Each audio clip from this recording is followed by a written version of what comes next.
పనులు నేను ఇవాళ రేవంత్ రెడ్డికి చెప్తా ఉన్నా, డీజీపీ శివధర్ రెడ్డికి కూడా చెప్తా ఉన్నా. డీజీపీ గారు మీరేదో మొన్న పెద్ద పెద్ద సినిమా డైలాగులు కొట్టినారు. మాకు రెడ్ బుక్ ఉండదు, పింక్ బుక్ ఉండదు, కాకీ బుక్ ఉంటుందని చెప్పినావు. ఇదేనా నీ కాకీ బుక్? మీ పోలీసు వాళ్ళ బట్టలు కూడా తీసుకొడతా అని చెప్పి ఒక కాంగ్రెస్ నాయకుడు అంటే కేసు ఉండదు.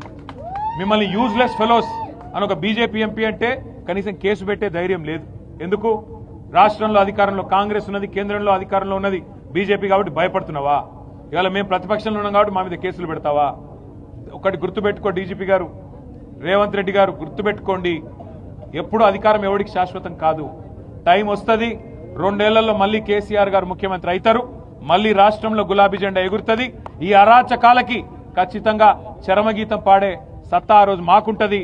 అప్పుడు మీరు ఏ కలుగులో దాక్కున్నా ఇట్లా అరాచకాలు చేసిన అధికారులు కానీ, అరాచకాలు చేసిన మంత్రులు కానీ, ఇవాళ ప్రజాప్రతినిధులుగా ఉన్నవాళ్ళు కానీ ఎవరైనా సరే ప్రజాస్వామ్యాన్ని, చట్టాలను, న్యాయాన్ని, రాజ్యాంగాన్ని తుంగలో దొక్కుతా ఉన్నారో వారందరినీ కూడా వదిలిపెట్టకుండా మళ్ళీ న్యాయస్థానాల ముందు ప్రవేశపెట్టే బాధ్యత మాది. గౌరవించండి, ప్రజల తీర్పును గౌరవించండి. కేతన్పల్లి మున్సిపాలిటీలో వెంటనే ఎన్నికలు పెట్టాలని మేము డిమాండ్ చేస్తా ఉన్నాం. ఎలక్షన్ కమిషన్ కూడా మేము డిమాండ్ చేస్తున్నాం. కేతన్పల్లిలో, అట్లాగే మరి ఇబ్రహీంపట్నంలో, ఖానాపూర్లో ఎక్కడెక్కడైతే ఎన్నికలు పెండింగ్ లో పెట్టారో వెంటనే ఎన్నికలు పెట్టండి, నిజాయితీగా పెట్టండి.